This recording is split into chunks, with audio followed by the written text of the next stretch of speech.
Take 10,000.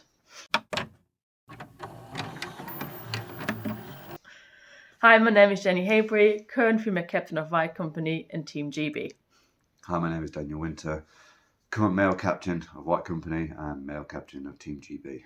Today we get a few questions of all I would like to answer to talk a bit about ourselves, the gym, the club, what the future holds for us basically. Maybe we should start how we get into the sport. I first got into the sport 10 years ago when I got invited to my first training.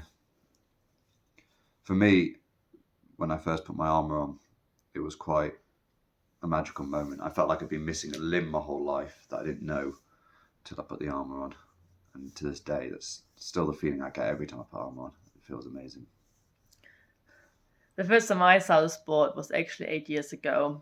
Was staying in his lot, training in the field while being wasted from the night before. So no, it's nothing I wanted to get into really back then. And also I had to go back to Germany. So I was like, well, interesting, bye. And I really committed to the sport 4 years ago when I moved to the UK. And here we are now with our own gym. There was a few questions about our own gym as well. It's like, what made us start having this own gym? I always dreamed about opening a gym one day, focused on the sport. Jenny and I have worked very, very hard to make it happen. You hear from a lot of people, we wish we would have a gym too. We would like it. Anyone could do it. Oh, absolutely anyone. Just put literally every single minute, second you have into what you want to get and achieve, and you will get there. Just do it. Like, I'm a black and white person, right? So I'm like, do it or don't do it, but be like straightforward. Might be my German background, but anyway. So I'm like, my theme is always, or my goal is like, if you want to do something, you the fuck can do it. Just start, and it might take you a few months, it might take you a few years, a decade, it doesn't matter. You can get there if you really want to get there. Put this in your calendar. Side note. And to be fair, like for me, I didn't dream about having a gym for the sport to like the last few years really, because I only been in the sport for 4. But I always wanted to do something fitness related, and I wanted to study something fitness related, then decide to go into logistics. But yeah, so that's for us actually different dreams now were combined, got together, and it's been hard, but it's been good, and I think we can make a good impact on the sport with the gym, and I'm excited for this. And next slide for same question was here, our personal development. Like, I'm excited to learn more about fitness, nutrition, and that's like my goal. I want to educate myself further in those matters. For myself, I'm very much enjoying running classes. We now run classes Tuesday, Wednesday, Thursday. We open sparring Friday. We do more classes and sparring on Sunday. And we'll be doing beginner courses on Monday. So as you can see, it is full on all the time. But for me, I feel really that's where my next stage of development, both in the sport and as a person, is coming from, is that constant running classes, having to plan the lessons, having to try and take knowledge that I have, break it down, pass it on. You learn surprisingly a lot by teaching. You do. You learn a lot. It makes you inspect what you know and how you do it, and you start to realize simple little things. Oh, actually, when I'm doing this throw, if my knee just turns over, and all sorts of stuff like that, with sword work, etc. You start to realize actually maybe slightly different positions are a bit better, and it really does break it down. The question is, do you have any advice for other people who would like to start something similar like the gym? Consistency. Like, even if you're just one person turning up, keep doing it. Like, have the classes running regardless.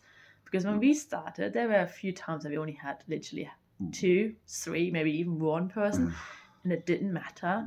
We still run the session. It wasn't like, oh, only if you can make it, cancel it. No. Even if, and over the years I've had training sessions like this, even if it's literally only yourself, you turn up to the class. We did this before as well, yeah. No one turns up because they're ill, car It's enough. breakdowns. They can be all sorts of reasons. Okay, do some PEL work.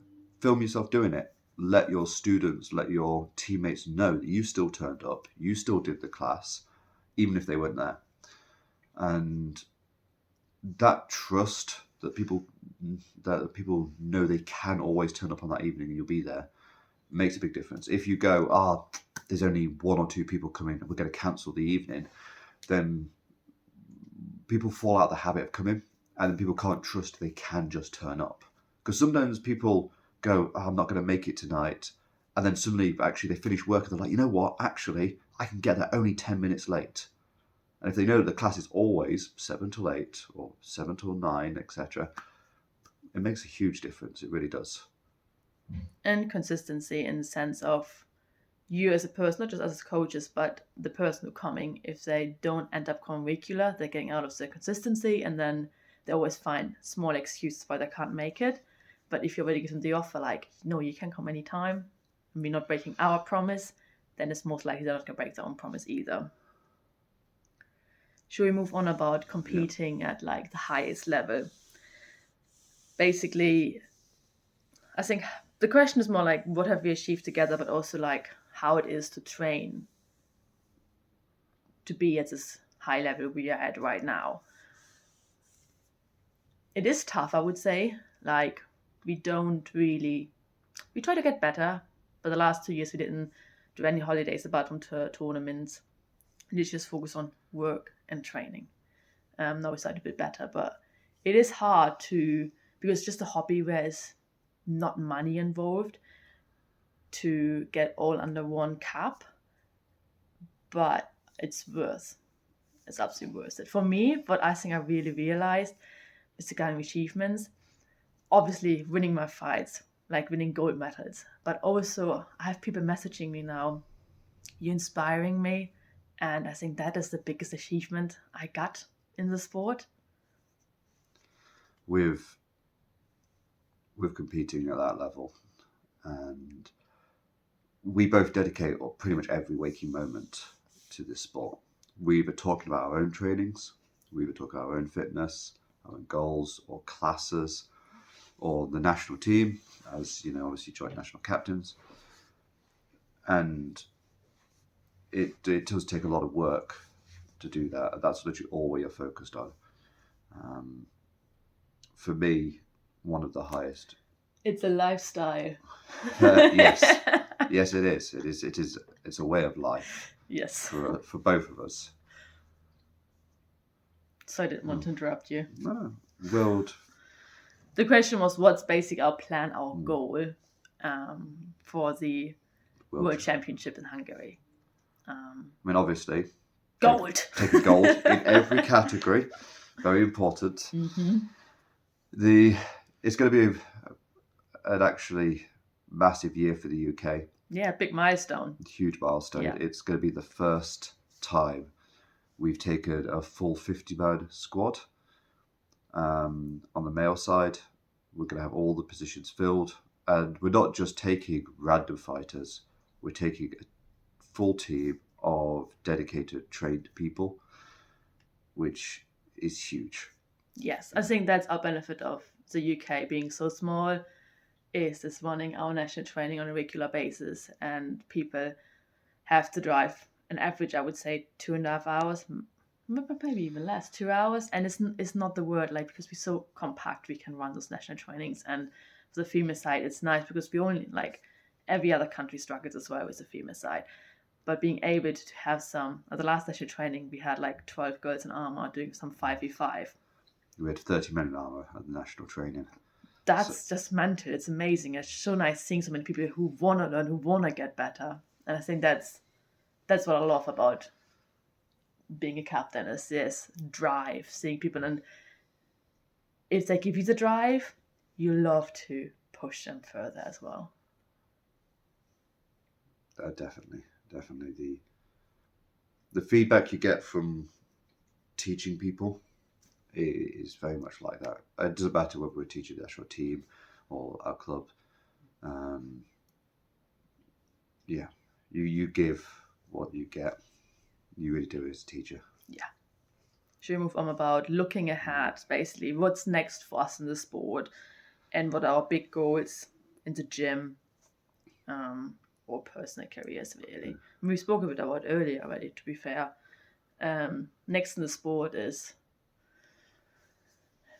doing more tournaments, winning more gold, taking more wins home. I mean, on a personal level, for me, my main focus is pro fighting and Buhurt. I do some dueling, but my main focus is pro fighting. And I still have a way to go. You know, I still need to win some belts or crowns. Crowns. As MMA does it. Crown. Where's my crown? I want to get my crown and my belt. Well, obviously for me, I love my pro fights and I love the Buhurt. I love the team aspect. I'm coming from a team background and having my team around. I love those girls. Inspiration for others. This comes to the last question. We've been talking for nearly 12 minutes.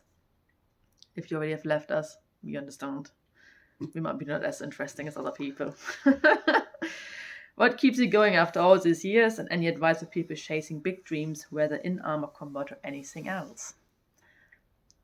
Tiredness is not an excuse. I keep saying this to people. Everyone is tired. Everyone has a fucking work-life balance to get managed around, or family drama, or work drama, whatever.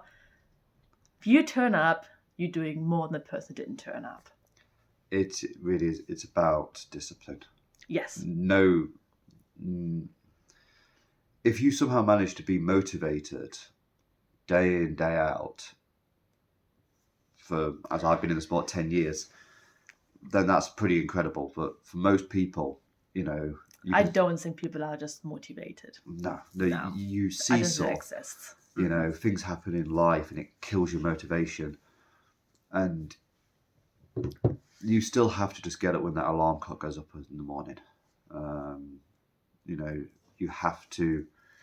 You have to just be disciplined like that with your training. You don't have to train at high intensity. This is actually something that everyone's really, really bad at in our sport.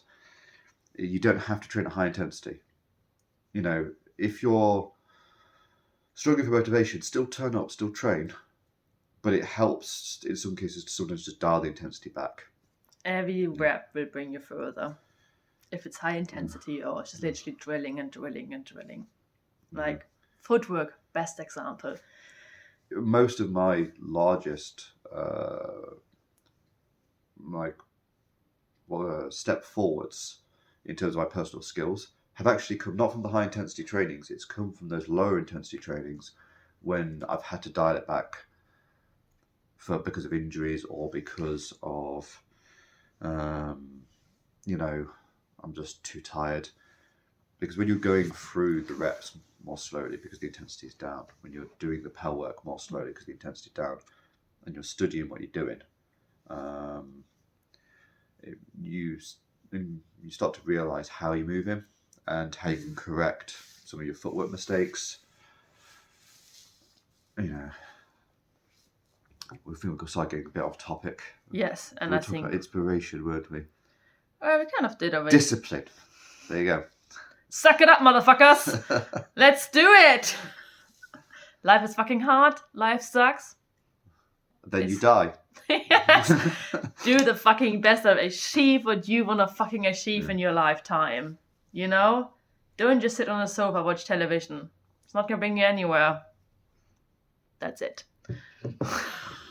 I think that's all from us. Yes. Well, lovely to answer those questions. He wants to know where his lunch is at this point in time. Yes, so we should shoot because it's been 50 minutes of us talking. Well, it's actually been a few hours of us talking. Repeatedly tried to shoot this video. So we try to give our best. Anyway, we see you guys also in the list. Bye.